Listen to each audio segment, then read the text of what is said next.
वायडी लागायला लागलेत, पेपर वगैरे नीट चेक होत नाही. सरकार बदललीच पाहिजे. ट्रॅफिकमध्ये एक तास जातोय पुणेकरांचा, एक तास वाया जातोय.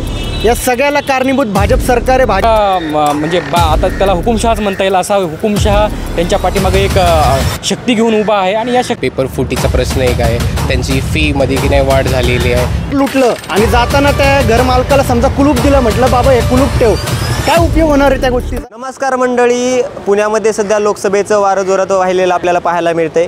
आता इथं विद्यार्थी काँग्रेसची काही पदाधिकारी आपल्याबरोबर आहेत बोलण्यासाठी. काय सांगाल, सध्या काय नियोजन चाललेलं आहे सध्या निवडणुकांच्या अनुषंगानं आणि कशी चालली आहे मोर्चे बांधणी? आता निवडणुकीचं वारं जरा महाराष्ट्रामध्ये जोरात सुरू आहे सर्वत्र. आणि त्या अनुषंगानं आम्ही काँग्रेस पक्षाचे पदाधिकारी म्हणून पुण्यामध्ये तरी सध्या तरी रवींद्रभाऊ धंगेकर यांचा जोरात प्रचार, घरोघरी जाऊन लोकांना भेटून डोर टू डोर त्या पद्धतीने प्रचार सुरू आहे. आणि आमचा उमेदवार हा मुळात मातीतला उमेदवार आहे, लोकांचे कामं करणारा उमेदवार आहे, 24 तास अवेलेबल असणारा उमेदवार आहे. दवाखाना असेल, पोलीस स्टेशन असेल, म्हणजे लोकांच्या, सर्वसामान्य लोकांच्या छोट्यातल्या छोट्या संकटामध्ये सगळ्यात आधी पोहोचणारा आमचा उमेदवार असल्यामुळे ही लढत खूप म्हणजे एका बाजूला झुकलेली आहे असं म्हणायला हरकत नाही आहे. एकेरी लढत होईल असे म्हणायला हरकत नाही आहे. आणि समोर जे आहेत ते अतिशय धनधान्य आहेत. मोदीसारखा म्हणजे आता त्याला हुकुमशहाच म्हणता येईल. असा हुकुमशहा त्यांच्या पाठीमागे एक शक्ती घेऊन उभा आहे. आणि या शक्तीविरुद्ध लढण्यासाठी आम्ही भारताचं एक संविधान आणि फुले शाहू आंबेडकरांचे विचार घेऊन आमचा उमेदवार या ठिकाणी लढत देतो आहे. आणि निश्चित आम्हाला कुठलाच डाऊट नाही आहे की आमचा विजय या ठिकाणी 100% होणार. तुम्ही ज्यावेळेस लोकांपर्यंत जाताय त्यावेळेस तुमच्यासमोर मुद्दे येत असतील, काय पोरांचे, युवकांचे काय मुद्दे समोर येतात? विद्यार्थ्यांच्या वतीने आमच्याकडे हे मुद्दे आले आहे की विद्यार्थ्यांचे पेपर फुटीचा प्रश्न एक आहे, त्यांची फीमध्ये की नाही वाढ झालेली आहे. आणि त्याने काय होतं आहे की त्यांचे इयर डाऊन होत आहे. ह्या समस्या की नाही लवकरात लवकर सॉल्व्ह करण्यासाठी आम्ही विद्यार्थी काँग्रेसकडून आम्ही त्यांची हेल्प करत आहोत. कॉलेजेस टू कॉलेज आमचे व्हिजिट चालू आहे, त्यांचे काय समस्या आहे, त्याच्यावर काय निवारा आणि लवकरात लवकर ते कसं सॉल्व्ह होईल त्यासाठी आमचं काम चालू आहे. मग दंगेकरच का या प्रश्नांसाठी? दंगेकर, पुण्यात तर दंगेकरच. यस. काय वाटतं? पोरांना वायडी लागायला लागलेत, पेपर वगैरे नीट चेक होत नाही. सरकार बदललीच पाहिजे.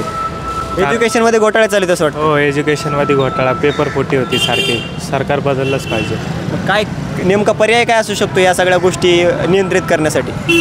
सरकार बदलली पाहिजे. रवी धंगेकर आले पाहिजे इथं पुण्यात. खासदार म्हणून रवी धंगेकर. हो, खासदार म्हणून रवी धंगेकर. काय वाटतं? नक्कीच तेच येणार आहे, फिक्स आहे. देशात आलेच पाहिजे. देशात राहुल गांधी पाहिजे.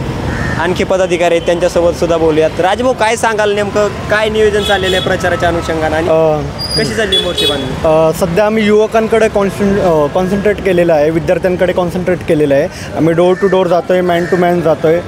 विद्यार्थ्यांचे अनेक प्रश्न आहेत, पेपर फुटी आहे, त्यानंतर पेपर नीट चेक करत नाही आहेत, त्यामुळे अनेक जण वायडी होत आहेत. त्याचबरोबर युवकांचे प्रश्न आहेत, बेरोजगारी वाढलेली आहे. आज युवक 5 आणि 10 हजारसाठी नोकऱ्या करतायत. आज तुम्ही बघताय महागाईमुळं एवढं प्रचंड महागाई वाढलेली आहे. 3,000 नुसतं किराणा मालाला जातो आहे. भाड्याचे घर असतील त्याला 5 ते 10 हजार रुपये भाडं जातं. मग 10 हजारमध्ये काय युवक करू शकतो? युवक पूर्णपणे बेहाल झालेला आहे. या मोदी सरकारला कंटाळलेला आहे, या हुकुमशहाला कंटाळलेला आहे. त्यामुळे प्रत्येक युवक असेल, युवती असेल, विद्यार्थी असेल, यांच्या डोक्यामध्ये एकच आहे की केंद्रामध्ये राहुल गांधी यांचा चेहरा पाहिजे आणि पुण्यामध्ये रवींद्र धंगेकर यांचा चेहरा पाहिजे. सध्या जर बघितलं आपण तर वंचितकडून जे आहेत वसंततात्या मोरेसुद्धा, जे की भाऊंचे सहकारी होते, ते सुद्धा या ठिकाणी उमेदवारी अर्ज भरलेला आहे किंवा त्यांचीसुद्धा उमेदवारीची तयारी दाखवलेली आहे. त्यानंतर मुरलीधर मोहोळ आहेत की जे की पुण्याचे महापौर राहिलेले आहेत. मग ही वाटतं ही टक्कर एवढी सोपी आहे भाऊंसाठी? नक्कीच. भाऊ एका तळागाळातला माणूस आहे, धंगेकर हे तळागाळातला माणूस आहे. ते बघत नाही कुठल्या जातीचा, कुठल्या धर्माचा, कुठल्या वर्गाचा किंवा कुठल्या विधानसभेचा किंवा पुण्याच्या बाहेरचं जरी माणूस त्यांच्याकडे काम घेऊन आलं तरी रवी भाऊ त्यांचं काम 100% करतं आणि आवर्जून त्यांना फोन करतं. फोन उचलणारा माणूस म्हणजे रवी भाऊंची संपूर्ण पुणे शहरामध्ये ओळख आहे. फोन जरी उचलला नाही तर रिटर्न फोन करतात की बाबा काय तुझं काम होतं, तुझं हे काम आहे का, ठीक आहे हे करून लावतो. म्हणजे काम करणारा माणूस म्हणून रवी भाऊंची ओळख आहे. भाजपने जर तुम्ही पुण्यामध्ये पाहिलं तर काहीच डेव्हलपमेंट केलेलं नाही आहे. रस्ते खराब आहेत. आत्ता चांदणी चौकातला पूल बांधला आहे, त्याला मोठा भगदाड पडलेलं आहे. डिवायडर अनेक ठिकाणी तुटलेले आहेत. त्याच्यानंतर गार्डन्स आहेत, तिथं मेट्रोचा मेट्रोसारखे प्रकल्प राबवत आहेत. ऑलरेडी आपल्या ह्याच्यामध्ये मेट्रो आहे, तर कोथरूडसारख्या ठिकाणी एक मोनोरेलचा प्रकल्प आणतात जेणेकरून ते बागेला नुकसान होणार आहे. तर ह्याची काहीच गरज नाही आहे. आज तुम्ही बघताय की आजूबाजूला सांगाडे उभे झालेले आहेत प्रत्येक ठिकाणी, आणि बाग अशी ठिकाणे जिथे सर्वजण येतात, पर्यावरण प्रेमी असतील, व्यायाम करण्यासाठी येत असतील, तर त्याच्यामध्ये सुद्धा जर हे सांगाडे आणत असतील तर ती बाग पूर्णपणे खराब होत आहेत. तर ह्याला पण पुणेकरांचा विरोध आहे आणि हा प्रकल्प आणण्याचं काम हे भाजप करतं आहे. तर पूर्णपणे त्या पण प्रकल्पाला विरोध आहे. जर तुम्ही मेट्रोचं पाहिलं, मेट्रो आणली ही काँग्रेसनी, आणि आत्ता जे मेट्रो आणते ते स्टेशन वाईज उद्घाटन घेतं आहे. उद्घाटन कुठल्या गोष्टीचं केलं जातं, संपूर्ण काम एका गोष्टीचं जेव्हा होतं तेव्हा त्या गोष्टीचं उद्घाटन केलं पाहिजे. आता हे मोदींना 10 वेळा बोलत आहेत, एका स्टेशनचं उद्घाटन झालं या मोदीजी, या स्टेशनचं झालं या मोदीजी, या स्टेशनचं झालं मोदीजी. जेव्हा येतात ते पैसे आपले टॅक्स पेअरचे जात आहेत. आपण जेव्हा 1-1 रुपये भरतो, दुधावर आपण GST भरतो आहे, पनीरवर GST भरतो आहे, दह्यावर GST भरतो आहे, आणि आपला जो टॅक्स जातो आहे त्यांना, त्या टॅक्सचे पैसे मोदीजींच्या प्रचारामध्ये जातात. आज तुम्ही बँकेमध्ये गेलात, ATMमध्ये मोदीजींचा चेहरा तिथे दिसतो. हे कोणाचे पैसे आहेत? हे जनतेचे पैसे आहेत. आज मोदीजींचं नाव पंतप्रधान बदलून प्रचारमंत्री ठेवलं पाहिजे. पंतप्रधान त्यांचं नाव काढलं पाहिजे आणि प्रचारमंत्री ठेवलं पाहिजे. प्रत्येक ठिकाणी अगदीच टॉयलेटवर पण मोदीजींचे फोटो आहेत, आणि हा सगळा पैसा जनतेचा आहे. त्यामुळे मोदींना यावेळेला जनता माफ करणार नाही. काय लोकांचा रोष एवढा का बाहेर निघतोय असं वाटतं?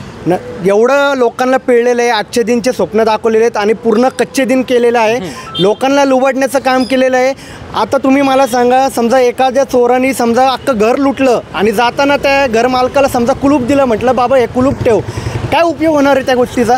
अख्खं घर लुटलं आणि नंतर हे कुलूप देता येते. महागाई वाढवली आहे, बेरोजगारी वाढवली आहे. आज पेट्रोलचे रेट बघा तुम्ही, सिलेंडरचे रेट बघा, डिझेलचे रेट बघा. CNGकडे लोक वळले होते, CNG पण तुम्ही 95वर टाकलं. कुठे जायचं लोकांनी? आणि म्हणतात इलेक्ट्रिक गाड्या घ्या, 1.5 लाखाची इलेक्ट्रिक गाड्या घेतो आणि आमचे पेट्रोल डिझेलच्या गाड्या जाळतो आम्ही. हे असं करायचं आहे का आम्ही? रोड तुम्ही म्हणताय रोड नीट केले. आज पुणे शहरामध्ये फिरून बघा, अनेक ठिकाणी खड्डे आहेत, लोक पडतायत, डिवायडर खराब आहेत, ट्रॅफिकची समस्या आहे. ट्रॅफिकमध्ये 1-1 तास जातो आहे पुणेकरांचा, 1-1 तास वाया जातो आहे. या सगळ्याला कारणीभूत भाजप सरकार आहे. भाजपनी एकही काम पुण्यामध्ये केलेलं नाही. भाजप 100% पडणार. एकंदरीत आपण बघू शकतो हे सगळे युवक काँग्रेसचे पदाधिकारी आहेत, युवक आहेत, युवा आहेत. परंतु याच युवांच्या माध्यमातून जे काय आहे विकासावरती भाष्य केलं जात आहे, आणि जो काही विकास आहे देशामधील यावरती बोट ठेवण्याचं काम या विद्यार्थ्यांच्या माध्यमातून केलं जात आहे. तुम्हाला काय वाटतं, तुमच्या भागामध्ये काय समस्या आहेत हे आम्हाला कळवा, आणि पुण्यामधून कोणता उमेदवार विजयी होईल तुम्हाला काय वाटतं हे कमेंटमधून सांगा. Camera person Dinesh Nikhil Sukre, Pune.